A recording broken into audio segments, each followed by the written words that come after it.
Shohei Ohtani flees the United States on the same day that the FBI begins looking into professional athletes and their sports gambling. Coincidence?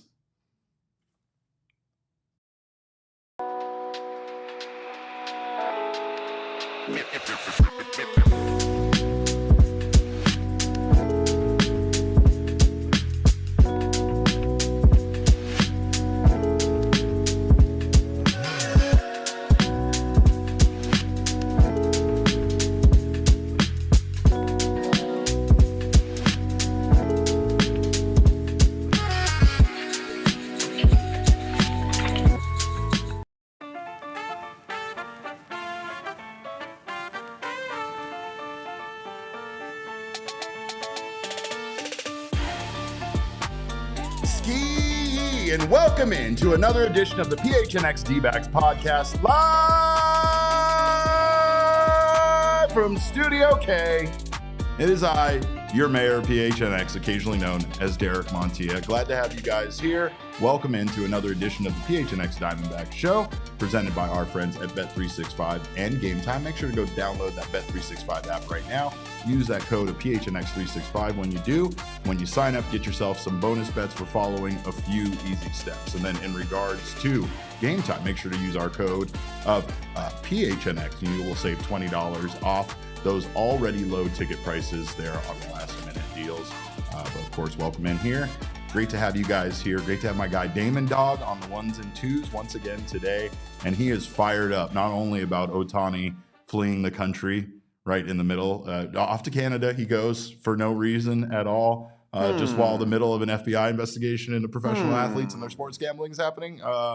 Damon found that to be a little curious, a little just thing, just something that makes you think. It's fishy, Derek. That's all you need to say about it is it's fishy. All this stuff is alleged, obviously, but I think we all know his true character when it comes to the sports gambling stuff at the end of the day. Well, Damon, we have lots to talk about today, including our guy Dalton Feely from John Boy Media will be joining us shortly, as well as, and we're going to preview the World Series and everything that's happened. We're also going to take a look at the Seattle Mariners team. I know we did this with the Brewers right when they kind of got bounced from the playoffs, and people are like, why are you doing this? Why are we talking about being like a team that didn't make the World Series? Why are we talking about a team that got bounced from playoffs? Well, guess what? We're going to do it again. We're going to take a look at the Seattle Mariners, and we are going to discuss if the Arizona Diamondbacks can find a path to success that mirrors what the Jerry Dipoto has done with his mountain of trades up there in Seattle. But like I said, we are thrilled to be joined by our guy, the one, the only, Dalton Feely from John Boy Media. Dalton, how you doing, sir? Great to have you here. Happy World Series week to you. Happy World Series week. It's going to be interesting. Wish we had our snakes in there, but baseball is baseball, so I'm excited to see two competitive teams going at it. I know you. I know where your heart lies. I don't even have to ask you this, but I know that you are in a contentious position there at the John Boy Media offices. So I do have to ask, who is the true villain here in this World Series? Is it possible for these guys to get on board with rooting for the Blue Jays, or is that just asking entirely too much of fans of an AL East team at this point? I think that's asking too much, right? I thought so. When you're in, I think for any fan of a team, it's hard to root for a division rival in the World Series. For sure. That's the AL East, the NL West, AL Central, NL Central, whatever. So I think it'd be really hard to get these guys on board for Blue Jays World Series. This is a PHNX Blue Jays podcast now. That's where we are. We have all of our Canadian wares out. I got I have the hockey gloves ready to go at any time. JJ is wearing a Blue Jays hat, so we want to make sure we're very clear on where we stand here. But the Blue Jays made it clear where they stand. John Schneider made some funny comments, if you want to call them funny. I think that his comments were very true. I think they came from the heart, and that was when he was asked about Ohtani and the possibility of him landing in Toronto in that alternate universe instead of landing in LA.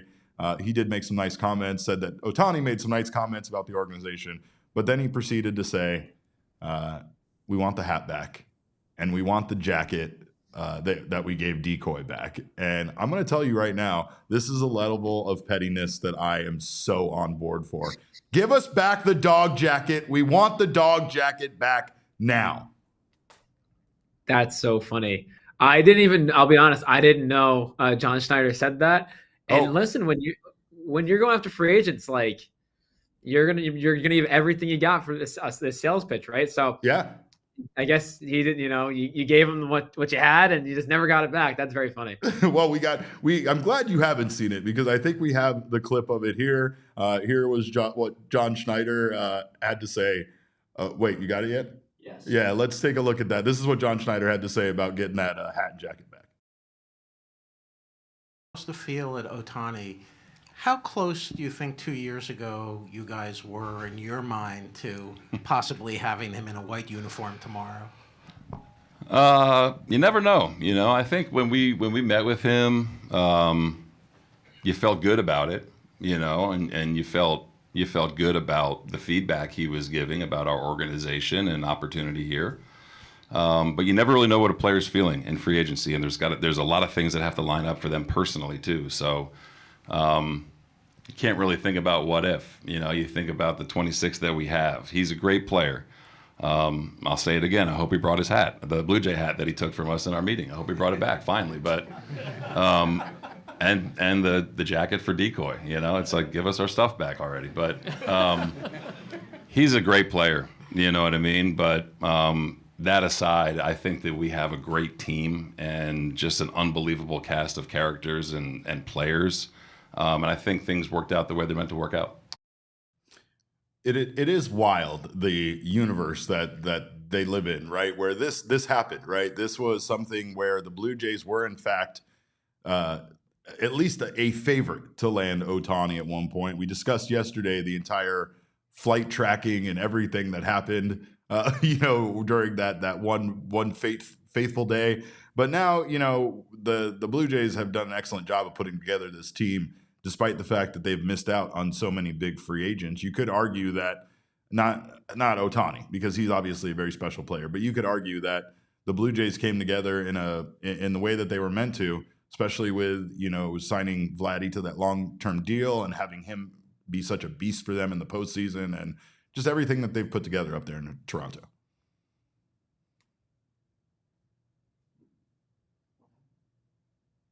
Oh, he's muted on his end. I think you're muted. I might not be. Who knows? I was. Being completely honest, coughed and just forgot to turn it back on. I don't want you to hear my germs. That's disgusting. No, I will say for the Blue Jays lineup, they go their lineup is interesting because it's like a throwback approach, right? Yeah. They don't strike out a lot. They put the ball in play. They score. They still score a lot of runs. They still a lot of home runs, but their approach to play, especially with two strikes, is very interesting. And they might not have the superstars that some other teams may have in terms of quantity, because Vladdy, of course, is one of the league's biggest stars.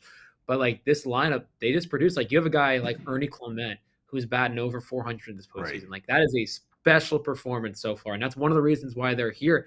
And it's cool to see this because another guy they signed this offseason, Anthony Santander, a big ticket free agent in his own right, who got over $100 million this offseason, hasn't really been a big contributor to this Blue Jays season with the injuries and poor performance. And they still have come together. Addison Barger having a standout year. It's been impeccable what Toronto's done, and I guess now we're going to see, can they do it against arguably the best team in baseball, in the Dodgers?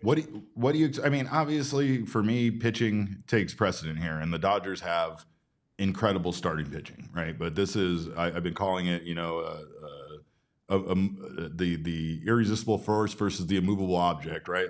It's these two things, unstoppable force versus immovable object, but these two things are coming to a head here. And I know that the Dodgers have not only gotten some great starting pitching, but some, great relief pitching from Roki Sasaki and a few other guys after they struggled all year long, essentially, to figure out their bullpen situation. Is this a situation where the Dodgers, in your mind, are a clear favorite, or do you think that this is going to be a good series between one of the best offenses and essentially one of the best pitching staffs? I think you nailed it perfectly in terms of what we should be looking for is this Blue Jays lineup versus this Dodgers rotation. And sure, we might have our natural biases against the Dodgers, making our jokes or whatever because they're in our division. But sure, the pitching, a 1.4 ERA this postseason. It's incredible. It's 64 and a third inning, 81 Ks. They've gotten big time performances from everyone, all four guys. Yeah. So I'm super excited. You want it not to work for them so bad, right? So much has gone wrong for us and our franchise, right?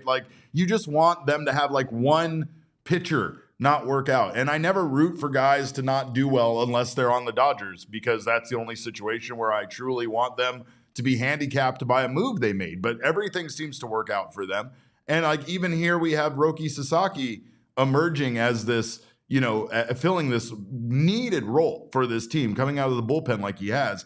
And even he was, a guy that you might have deemed a little bit of a failure. Maybe that was a case where they finally made a mistake in signing a guy that was a phenom that wasn't going to work out. Yet here we are in the most crucial games of the year, and he is pitching high leverage situations for them, and he has been lights out. So it's again, you can't, you do got to tip your cap, because they went out and they got the right guys, and those guys have delivered for them in the biggest moments so far this offseason or this postseason. Absolutely. And the thing with the Dodgers too is a lot of people, including myself, I thought this was going to be the greatest team to ever play baseball this season in terms of regular season wins. They didn't have that season, and they finished third in the National League. They didn't even. This is the first year since 21 where they didn't have a bye. But this is now the postseason's been the time where they've really clicked and have looked like this dominant team. But the only thing I'll counter to myself here is the rotation has been amazing. The lineup has been producing. They've been playing well, not super great that we've seen in the past, but the lineup has done their job. The bullpen is shaky. So I think where the games are going to really be decided is, can Toronto get to the Dodgers bullpen? Because a lot of teams so far, the Reds, we see in the wild card series, we saw the Reds get to the bullpen late in the game, have some crazy eighth innings.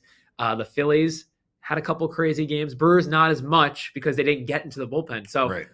I think it can be a series. I think the Dodgers should 100% be the favorite. But if the Blue Jays can get force a short outing from Snell or Yamamoto to start the series, that changes the narrative for sure. It's funny because it's not even a short outing they need, right? They need to force a quality start out of Blake Snell and Yamamoto, right? Where they give up 2 runs and only go 6 innings. And if that's the case, then you feel pretty good about what the Blue Jays can do against the bullpen, especially if they're able to do that in multiple games and wear this bullpen out a little bit. You also have the rust versus rest kind of situation here. If the Dodgers had more than enough time, it feels like even since the Blue Jays played their last game, it's been an eternity, but the Dodgers have been off for even longer than that. So, I know baseball is a game that you tend to stay in a rhythm. It tends to be better. I just feel like, once again, even though the Dodgers have had a longer layoff, I still feel like this is an advantage for the Dodgers, because the rest seems to impact more of the bats, I think, than the pitching staff. So you're just allowing the Blue Jays bats to get a little bit cold while the Dodgers pitching staff has had a chance to rest up. That's totally fair. But what's really funny? Do you know the stat about rest versus rust, and especially in this instance? No, let's hear it.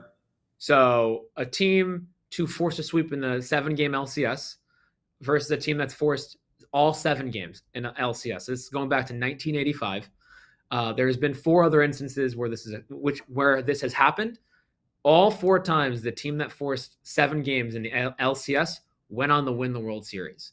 So, let's go. Though I We believe and you believe it, we both believe that the rest really helps the Dodgers. History's shown that's not the case. And maybe you're right. Maybe this is going to be an outlier for the stat because it's helping the Dodgers pitching, which has been dominant. It's hurting the Blue Jays lineup, which has been dominant. And that could be a factor. But if there's any glimmer of hope for Blue Jays fans and Toronto fans or non-Dodger people out there, that history's shown the rust and the rest, it leans towards Blue Jays and favor them. Let's hope that's the case, my man. Let's hope that's the case. Overall, though, again, it's a fun matchup. We were rooting for our Seabacks here, aka the Sea Snakes, aka the Mariners. That ends sadly. I'm heartbroken for that fan base, especially this is one of those situations that it's would it have just been better to lose in the division series round than to get this close to get 1 game away from your first World Series in franchise history and to fall short? I don't know. I tend to want things to just be over faster if it's going to break my heart anyway. So that's just me. But I mean, you got to tip your cap overall to what the Mariners did. However, it's hard to feel like they had a better chance of beating the Dodgers than the Toronto Blue Jays. I do feel like the Blue Jays are built a little bit more for this situation. I think that they have been, obviously been able to put up a lot of runs this postseason. I think that's going to be helpful against the Dodgers lineup or against that Dodgers pitching staff. And I also think that Bo Bichette returning is going to be a big lift for Toronto in the World Series, even if he doesn't, come back and necessarily perform, like at a high level or come back and immediately contribute to the offense. I think that just him being back is going to be a huge lift for this team. And that's something that can really propel you during, this kind of rigorous stretch that these teams have gone through over the postseason. I will say, I think when you look at these rosters in the ALCS with the Blue Jays and Mariners rewinding for a second, sure, the Mariners' big advantage was pitching. I think you look at these two rotations and the Mariners had the advantage, but in reality, the Blue Jays lineup was so good, it forced the Mariners starting pitching to not go deep into games, which is what the Blue Jays are going to have to do in the World Series to have a shot. Yeah, so you did it once for Seattle versus one of the best rotations in baseball. You're now playing the best rotation in the postseason this year by far. Can you force these guys to not go more than 6 innings? And I think another factor here is Dave Roberts as a manager, right? Like he's had it pretty easy, right? Like he hasn't had to make very many tough decisions. And so far, especially those starting pitchers have given him that through this playoff run. But I also still feel like managing could become a huge factor here. And I give the advantage there to the Blue Jays over Dave Roberts for sure. But with all due respect, Dave Roberts does have the experience. He's been here quite a few times and kind of knows how to manage in a World Series. I think I do lean Dodgers actually for that exact reason. I think being there, he's had it easy, but like there's been just not nearly as much stress on this Dodgers roster. I think ultimately just having the success that the Dodgers have had recently and being in the postseason so much, an advantage to Roberts to like feeling out and like having the experience of what a World Series, because this is obviously the biggest series. Like John Schneider has not managed a World Series team yet, so it's going to be, I don't know if there's a learning curve or if you make a move too early or too late. I think experience does play a role here, so advantage Dodgers. I often say when I came online as a baseball fan was when I was around like 8, 9, 10 years old, and that was a very long time ago, Dalton. I'm not going to pretend like it wasn't.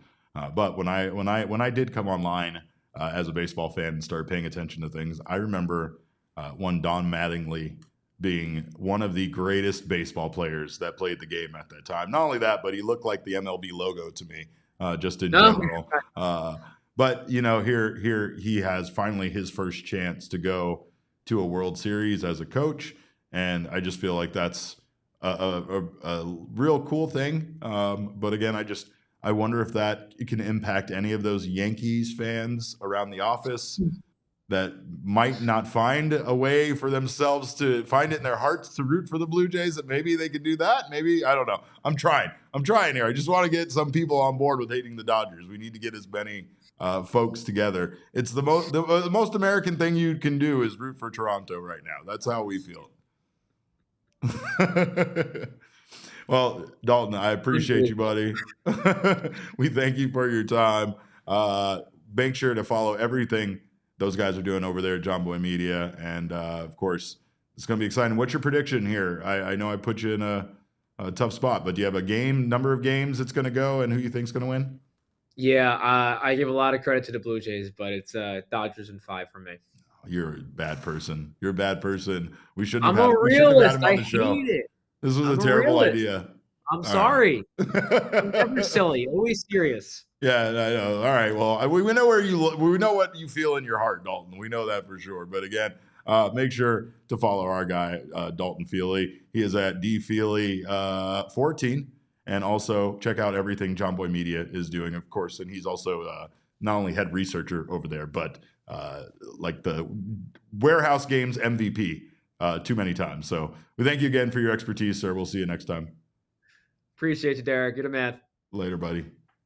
I knew it was going to be hard to try to get those folks over at John Boy on board with hating the Toronto Blue Jays or rooting for the Toronto Blue Jays, but I just had to see. I had to test the waters. When we come back, we are going to talk about how this Seattle Mariners team got built and how the Arizona Diamondbacks can get to the position that they currently are in with what appears to be a solid lineup and solid pitching staff that is going to be, competing for the next couple of years for sure. But we're going to do that on the other side of this break. Don't you guys go anywhere. You're watching the PHNX Diamondback Show.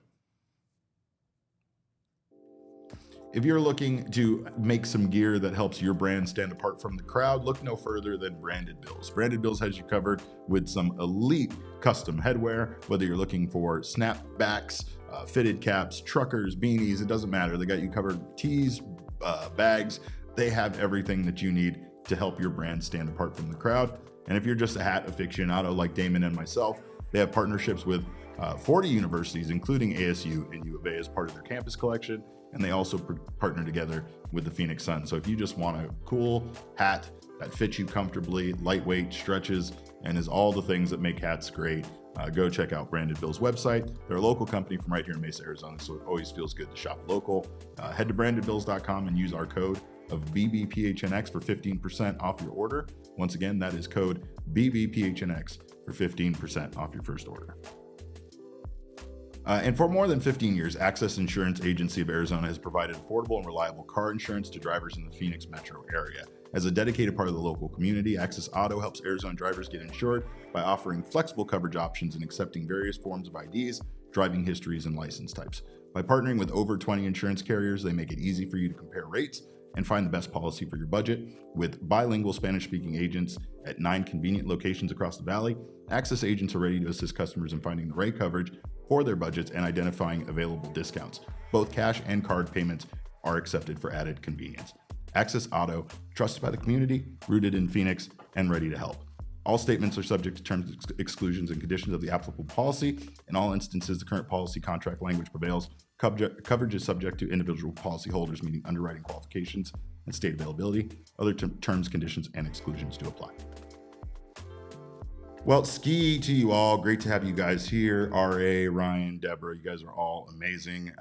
And it's great to see you guys here during the offseason. Of course, we know that the Diamondbacks have a lot of moves to make, and moves are a big thing that made the Seattle Mariners team what they are. In fact, I've probably said something stupid on this show before where I said that they had homegrown talent. Well, not much of it. I mean, when you look at their starting lineup, the Diamondbacks, the Seabacks, the Sea Snakes, they have 2 guys in their lineup. 2 of the biggest, most important pieces, but nonetheless, 2 guys that are homegrown talent. And again, the biggest thing that made the Mariners what they are was their ability to make moves when they weren't competitive and take advantage of other teams. Now, in our history, we know that we make jokes about the Diamondbacks often getting whatever we want from Jerry Dipoto.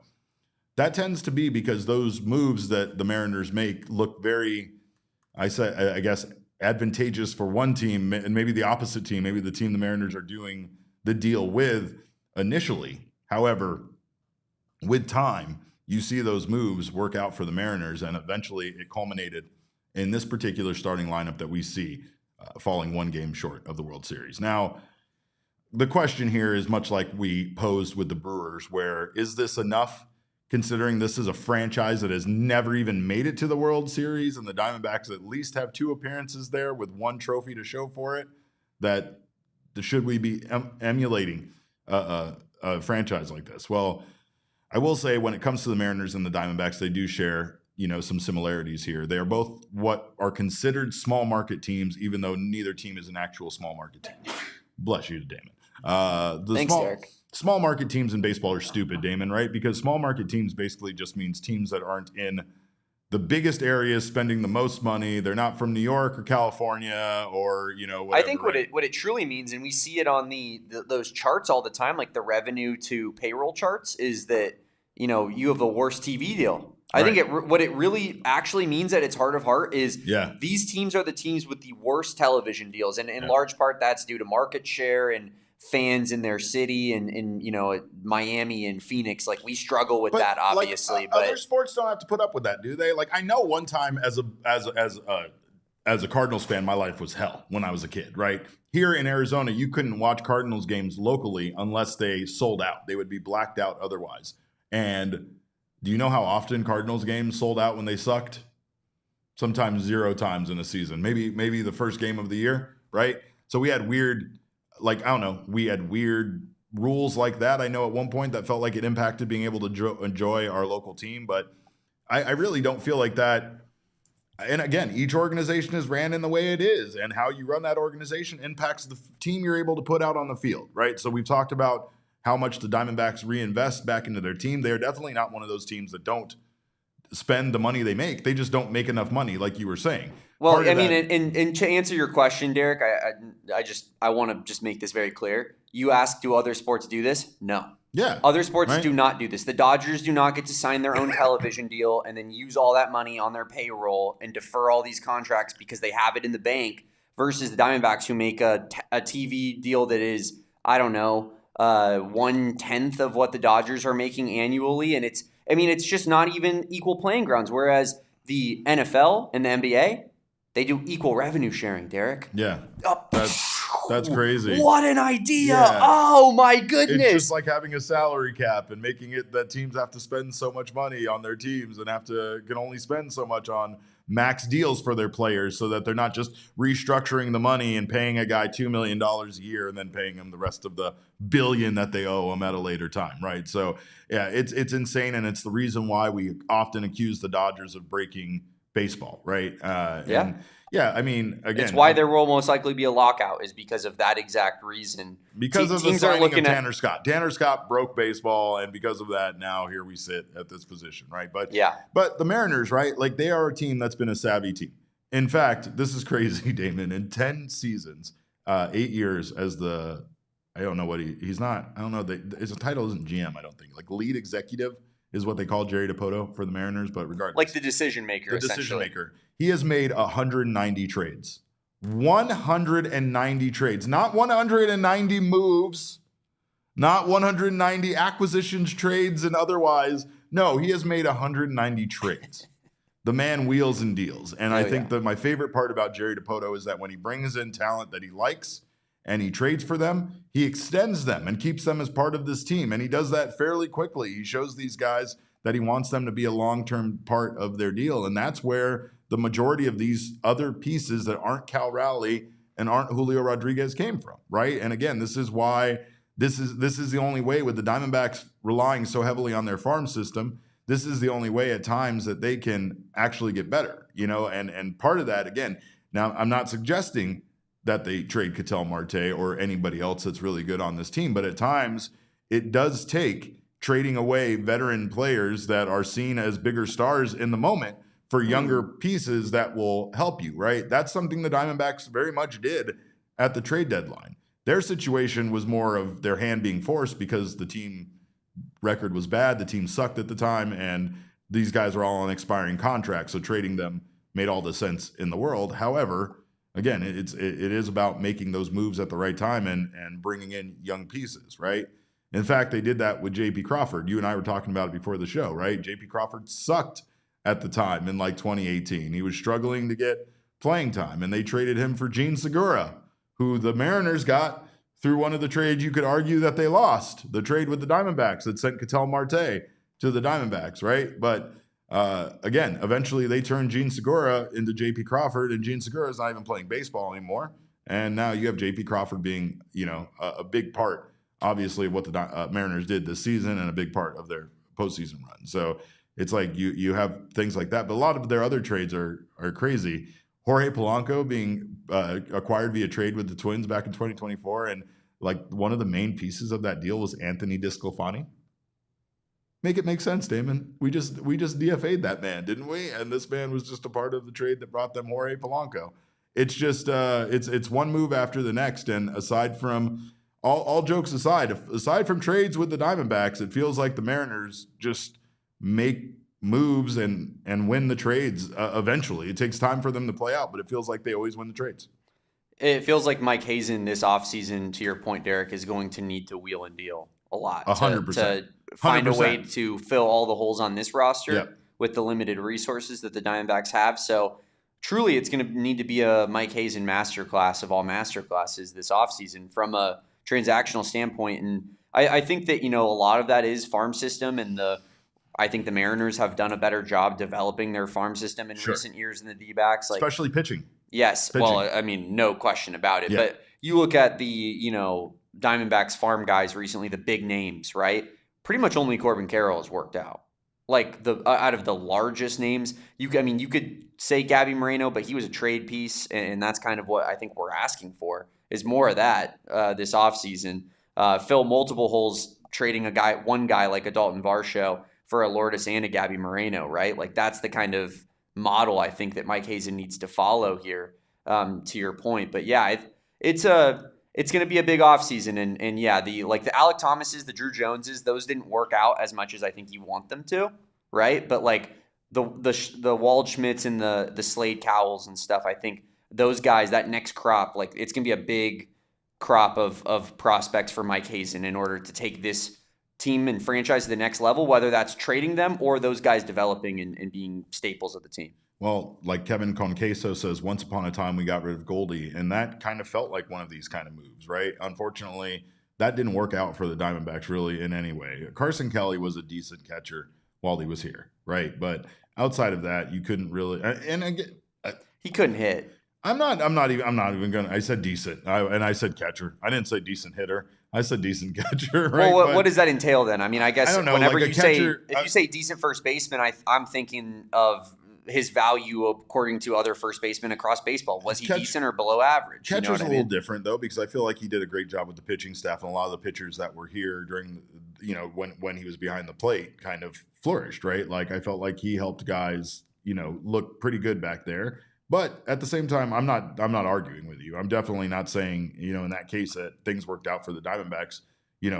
Goldschmidt went off to be an MVP for the St. Louis Cardinals. I mean, if Carson Kelly was what he was this year for the D-backs, then the Diamondbacks, it wouldn't even have been that bad of a trade. Right. You'd be sitting there and you'd be like, you're probably not going to get back an MVP caliber player with, when you trade one away anyways. That's the name of the game. Same thing with Luke Weaver, right? Luke Weaver looked unhittable for a period of time like last postseason with the Yankees.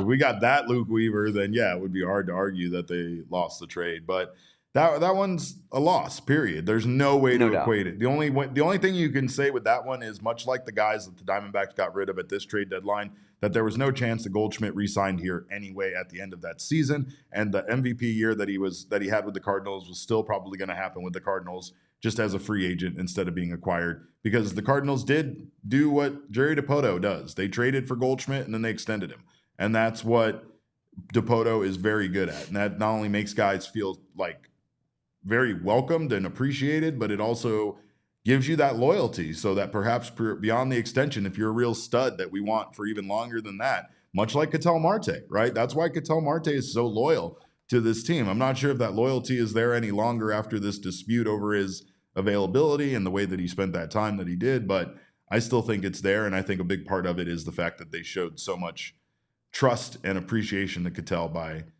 extending him. Also, it doesn't hurt that Ketel gave them some pretty good deal on extending him, whereas he could have probably made more money elsewhere, right? But again, the pitching staff for Mariners was outstanding this year. Luis Castillo acquired via a trade in 2022, and he signed a 5-year extension. Andres Munoz acquired in 2020 in a deal with the Padres, right? And then I believe they extended him as well. So, the Mariners, again, they have an emphasis on, the player development pipeline, which the Diamondbacks have had some faults with, right? Their player development pipeline is not strong, especially when it comes to pitching. You could say at times, though, like there's still some guys that have come out. Ryan Nelson, right? He's a guy that emerged out of their farm system that was developed here and became what he has become here. So it's not if you want to count but them. but I mean, again, it's a very small amount of guys. Like there's not like this huge track record of guys being developed and making it at a major league level, right? In fact, there was a track record of the Diamondbacks having the number one pitching prospect in baseball, for 3 years running, and all three of the guys that they brought up were not good. Yeah. Like it's like the Diamondbacks have clearly have talent at the pitcher position at times, and they still can't develop them. And then you have a guy, one of those guys was Archie Bradley, to be fair, who ended up being a very productive MLB player, but he wasn't the starting pitcher like ace that, you maybe thought he was going to be at one point in his career. So, well, and I mean, overall, I think, I don't know. I mean, the Diamondbacks have gotten screwed, especially due to injury in so many cases when it comes to pitching. So you can't 100% fault them, but you can say that they don't really focus on developing young guys. Like they have Daniel Egan right now in the minors, who will probably see major league playing time in 2026. And he looks like an absolute stud. But again, you got to develop that, and it seems like the Diamondbacks and this front office, they're too focused at times on committing that money to these splashy, big ticket, names that you bring in and don't work out. And the Diamondbacks, once again, aren't the Dodgers, where financially, if that doesn't work out, we'll be able to overcome it. We cannot do that. We can't overcome it. So from that perspective, they need to focus on extending those guys that they've developed once they've shown that they are becoming, quality major league players, and keeping them here on this team long term. And that's the biggest difference here between the Mariners and the Diamondbacks. It's not to say that the Mariners still don't trade even their young guys away. They've done that, and they did that this season with the Diamondbacks for Josh Naylor and for Eugenio Suarez. One of those guys absolutely worked out for them.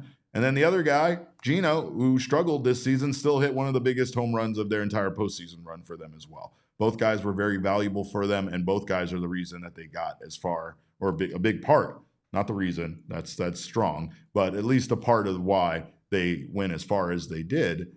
It just also makes me think that, like, again, the Diamondbacks have so many things to fix that at this point, I know we're gonna get crazy with free agency this offseason on this show, because it's all we can really talk about and it's all we can hope for. But in reality, the Diamondbacks have so many things to fix that they should probably be focusing on, I guess, making some trades for younger talent rather than necessarily going out there and trying to land some of the big names that even we've been discussing.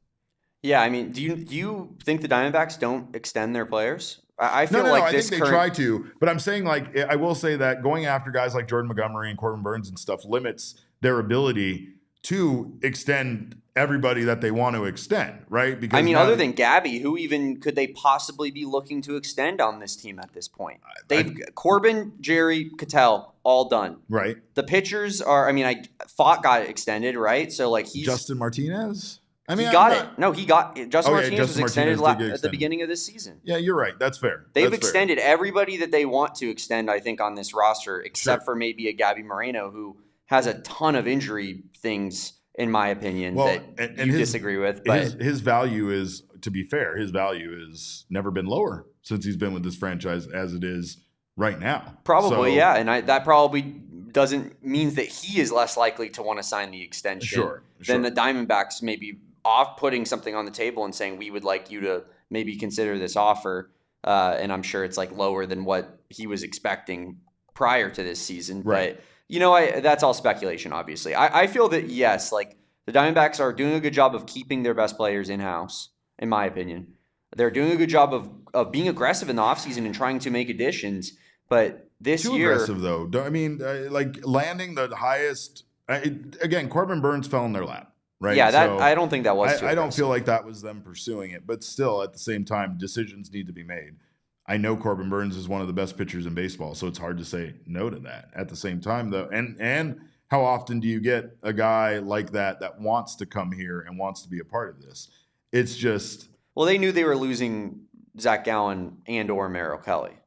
Fair. So I think that's part of the reason that they were like comfortable going after Corbin Burns, is because they were like, we're going to have to re-sign one of these guys anyways, and we think this dude is better than them, which he is. Yeah. I mean, obviously the injury is what it is, but I just think that there's such a limited amount of resources this year that Hazen is going to have to just pull some things out of his hat and make some moves that just kind of shock the world, right? Because I mean, it's going to shock the fan base if he makes the moves that you and I think that he might make, because it's either going to be again, just to put it out there, it's going to have to be either a Ketel Marte, right, and receiving an absolute haul in return, and not just prospects, or it would have to be some top prospects, including someone like a Ryan Waldschmidt, perhaps even some of the guys that they acquired. The Diamondbacks can't really afford to trade off their pitching talent, so outfielders make a lot of sense considering that their outfielders are young and they have a lot of them. It's just who wants those guys. That's the other thing. Well, I mean, I'll tell you, a lot of teams like Ryan Waldschmidt. So that absolutely. Sorry, not Waldschmidt. You dangle that out there, but you're talking about like an Alec.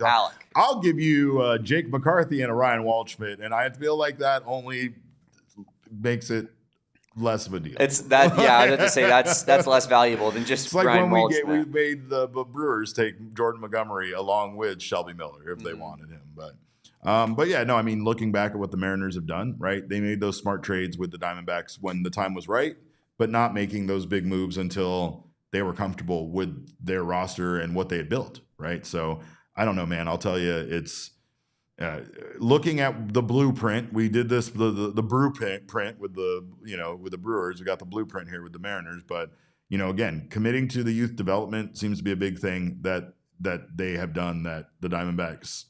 Not to say they haven't followed in those footsteps, but they definitely need to do a better job with the development and building their pitching depth. Like the Mariners have an incredible amount of pitching depth that the Diamondbacks just don't have, and that goes into their minor league system.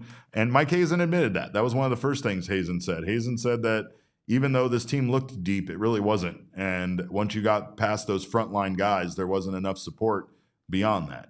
I will say, though, that even the next guys up would have been like a Tommy Henry or some other guys that also got injured. So I don't truly fault them for not having that next line of pitchers there, but making those strategic trades that prioritize long-term team control over short-term fixes, that needs to be something this team commits to.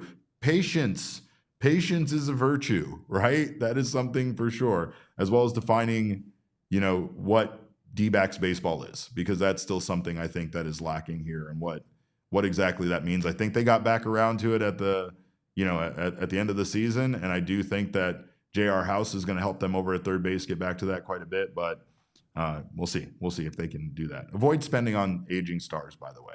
Let's stop doing that. Just saying. That's got to be something the Diamondbacks just completely, unless it's a guy that's past his prime and just needs a shot, like a one Paul Goldschmidt, who I do not hate.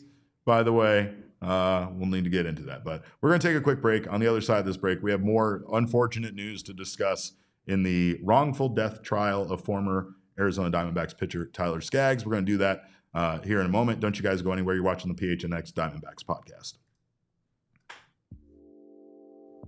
Well, everyone needs a checking account, and Mountain America Credit Union wants to give you a checking account with built-in benefits. That is their My Style checking account that fits your lifestyle. Over there at Mountain America Credit Union. Mountain America's My Style checking account has perks just for you, including restaurant deals, mobile phone protection, telehealth access, and identity protection. They will get you discounts on loan rates. They will get you offers on travel and fun events. Make sure to not miss out on this. Get a checking account that gives back to you, not just takes your money, gives you things back. So make sure to check out My Style for your lifestyle, Mountain America Credit Union. Visit macu.com/mystyle to apply. Membership is required based on eligibility. Some benefits require no cost registration activation. Terms, conditions, and conclusions apply. Insured by NCUA. And at Gila River Resorts and Casinos, no one does it better. You can visit any one of their 4 Valley locations. You can check out their 2 AAA 4-diamond resorts and let relaxation take charge with unbeatable desert and mountain views. And of course, that pool area, especially here in Arizona, it's year-round. It's year-round. Go dip your feet in the spa, get yourself a frosty beverage, and live your best life. Of course, if you're not looking for a staycation, you can go check out their nightlife. They have an incredibly fun live gaming floor with over 4,500 slots and live table games. You can also catch all the action at any one of their sports book with unprecedented levels of entertainment and excitement you won't find anywhere else. Let them show you how high the bar can be. You do you at Gila River Resorts and Casinos. Visit playatgila.com for more details. Well, this is always a bummer to talk about, especially considering that in my years of covering this team, one of the more exciting Diamondbacks players I covered at one point was Tyler Skaggs. And as many of you know, Tyler Skaggs did die due to a very awful situation where he was given a fentanyl-laced pill that led to his death at the age of 27. And this pill was given to him by former Los Angeles Angels communication director Eric Kay.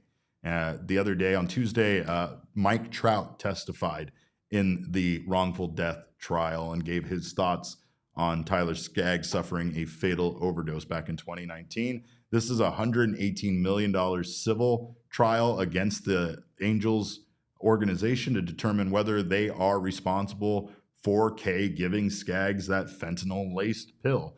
And I don't really feel like Trout held back. Talked about his friendship with Skaggs from the time they roomed together to playing for the Angels. They were both drafted out of high school as teenagers and were very close friends. He also discussed confronting Eric Kay. And I'll tell you, this whole situation is so weird to me because this person, this communications director job is very similar to the really good, great people I work with over at the Diamondbacks, PR staff over there. And I mean, these people are amazing. They're the reasons why we are set up with some of these wonderful, fun interviews that we do with the players. And it's the reason why, for some inexplicable reason, I'm allowed to roam around with a press credential. But I just can't imagine someone with the team being directly involved like this in a player's death, being the one to supply that player with the drug, a drug that not only wasn't the pill that he expected it to be, but killed him. And I still find myself almost ignoring this situation as a whole because of how tragic it is. People often blame Skaggs, and people say things like, when something like this happens, like, you as the person that was seeking out the drugs are responsible. But I will say this, like, professional athletes oftentimes are far too busy for this kind of thing. And they don't really have the time nor the connections to go find like a drug dealer or someone that's going to supply them. Many of them do. I'm not going to act like it's not out there. There's plenty of probably situations like that I don't know about that exist. But to have it happen in the organization, to have it be an employee of the team that was providing him with these drugs and essentially the drug that eventually killed him is just crazy. It's just crazy. And that's the point where you can't help but wonder, how complicit the Angels here are, considering that they seemed to know about this and seemed to know that this was a problem. I mean, in the trial, Mike Trout testified that at one point he confronted Kay and went up to him, apparently telling him, "You have two boys at home. You have to get this right," meaning he knew what Eric Kay was doing in the clubhouse and what he was supplying at least Tyler Skaggs with, let alone who knows what other players. But this wrongful death lawsuit filed by Skaggs' widow, Carly, basically seeks damages after accusing the franchise of violating its own rules by allowing this man to remain on staff despite the dangers of drug abuse that he was posing to the clubhouse. And again, this is a man that was responsible for setting up interviews with players and giving them kind of a preparation on how they could, how this whole situation, or how they can answer certain interview questions or what to expect. But like, the weird part here is that Mike Trout also testified that there was some crazy stuff going on with this man and the players. In fact, the players used to pay him for stunts, according to his testimony, like taking a fastball to the leg, shaving off his eyebrows, and even at one point eating a pimple off of Mike Trout's back. You heard that right. I didn't misread that. I didn't misspeak. Eating a pimple off of this man's back. So that's not safe for work, Derek. That should have had a disclaimer. A disclaimer on it. I just need people to know that's how vile, weird this situation with this man was. And at one point, even the money he was being paid by players to do such disgusting stunts was questioned. Like, there was people that said, like, maybe we shouldn't be paying this man because we think that he's using this money for a bad purpose. And that bad purpose was apparently supplying at least one baseball player we for sure know of with drugs in the clubhouse. So this is, and again, when you hear that stuff, the first thing I think, honestly, as stupid as it is I'm like, I bet the players loved him. This man, I mean, coming as a guy that dyed his hair purple and what other dumb crap did I do? I took off my shirt just because somebody on the clubhouse took off his shirt and all sorts of crap. But I get it. I mean, there's a chance that these players love this guy because of these outrageous stunts. And again, that's the reason why, between that and apparently being good at his job, that he was not terminated due to these allegations that were apparently being, levied against him before all of this took place. But you can't help but wonder if action was taken, if Tyler Skaggs would still be alive to this day. And that's the reason for this lawsuit. So it's unfortunate. It's terrible. And I hate it as a person. Like I said, at one point, cover Tyler, I thought the world of him, and I thought he was going to be, along with Patrick Corbin and, sane as it is to say, Trevor Bauer, I thought those guys were all going to be crazy good for this Diamondbacks team. Boy, was I wrong. At least about 2 out of 3 of them. But at least in the situation of Skaggs, it wasn't about him not being good at baseball. It was about, bad decisions being made and, again, being supplied with something he didn't know he was being supplied with. And I agree with what you guys are saying too. I think this goes beyond Eric K. I think this goes to who he got the drugs from. And I think that there, obviously needs to be a lot of people held accountable here for what happened to Tyler Skaggs. But I don't know. It all sucks. Life can suck sometimes.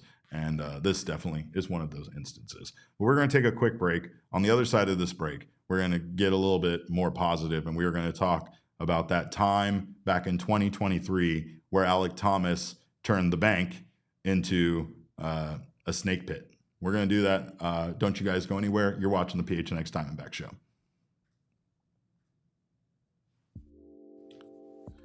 Well, one of my favorite places to go when I need to get my mind right and uplift my mood is Zen Leaf Dispensaries. Zen Leaf is your go-to spot for cannabis, whether you're looking for flower, vapes, edibles, or more. Damon was just telling me the other day, he fancies the edibles quite a bit now. And of course, there's a lot of good reasons for that, especially considering, the different effects you can get.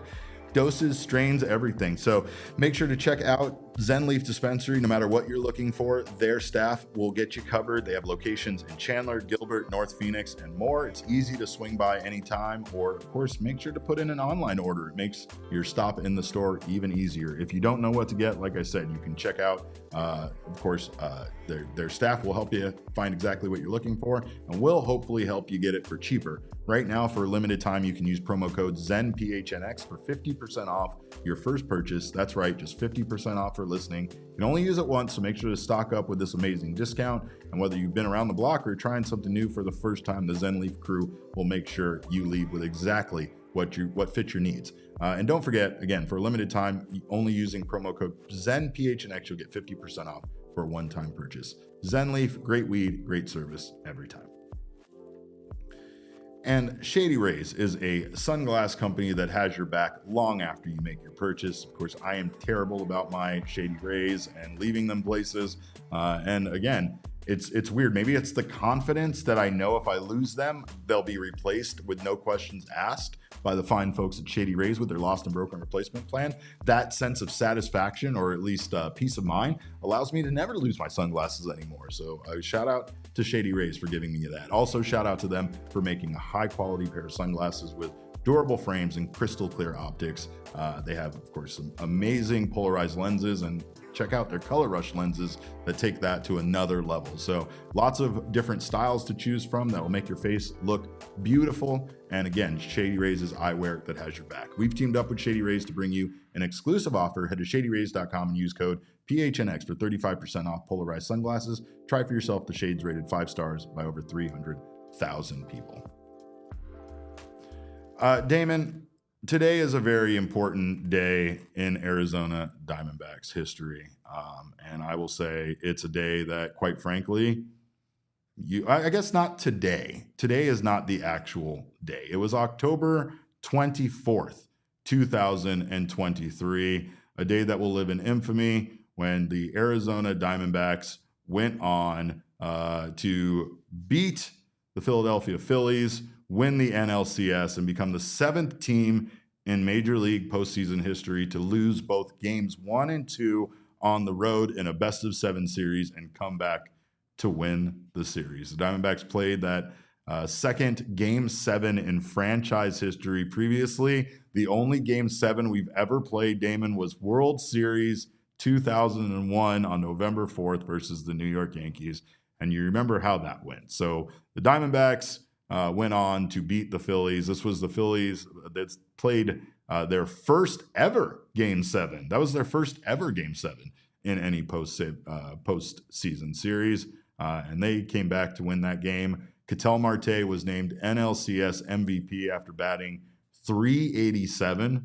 The man went 12 for 31 with a .406 on-base percentage, of .581 slug, 3 RBI, 4 doubles, a triple, 2 runs, 1 walk, and 1 stolen base. He became the second Diamondbacks player in history to win the NLCS MVP award.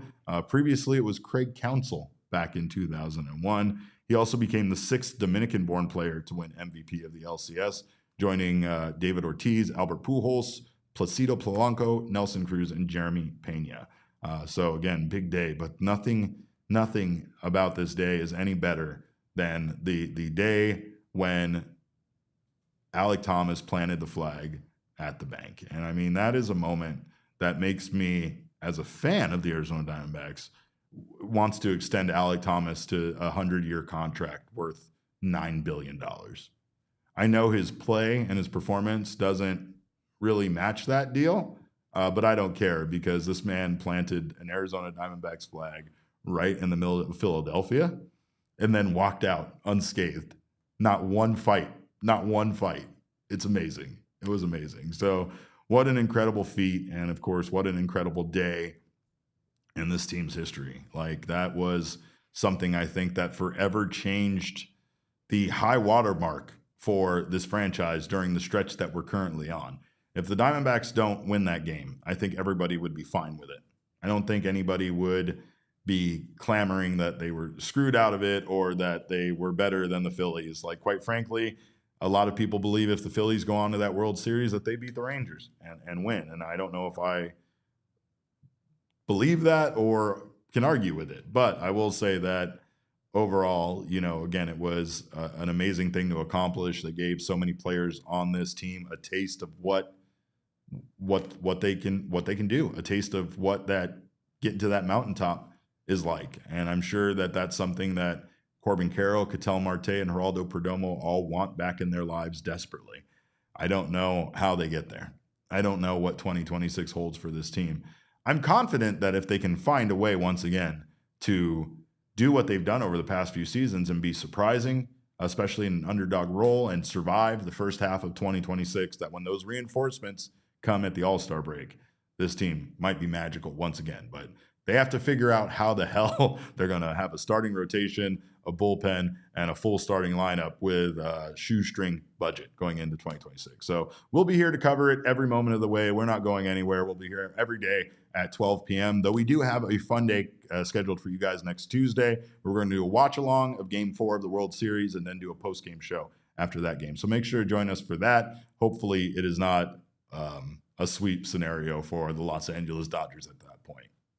God, let's hope not. But hey, we thank you guys for joining us, and we thank you for all being fans of the Toronto Blue Jays. If you've been watching this show, surprise, you signed up to be a Blue Jays fan. So congratulations. You can follow us on Twitter. I'm at Cap_Caveman with a K. Damon, of course, is at Damon Dog, aka Damon Pooch, and we are all Damon's pooches. Bark, bark, le bark. Of course, our show is at PHNX_Blue Jays. No, I'm joking. It's at PHNX_Dbacks.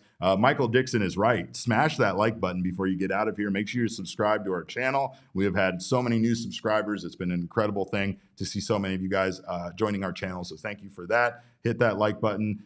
Consider joining our supporters club, because it is the best way to support us, and we appreciate so many of you for doing so already. So thank you guys for that. Of course, all roads do lead, as always, to at PHNX_sports on Twitter, Instagram, and Facebook. And again, we thank you guys so much for your support. We will be back tomorrow with another 12 p.m. show covering Game 1, or at least a preview of Game 1 of the World Series. We're going to do that, and we are going to still strongly be rooting for the Blue Jays. So until then, Have yourselves a wonderful evening. Behave yourselves. And remember, kids, baseball is fun, but it's so much more fun when you really question why Shohei Ohtani is fleeing the United States when FBI is investigating athletes. We all silly like the mayor.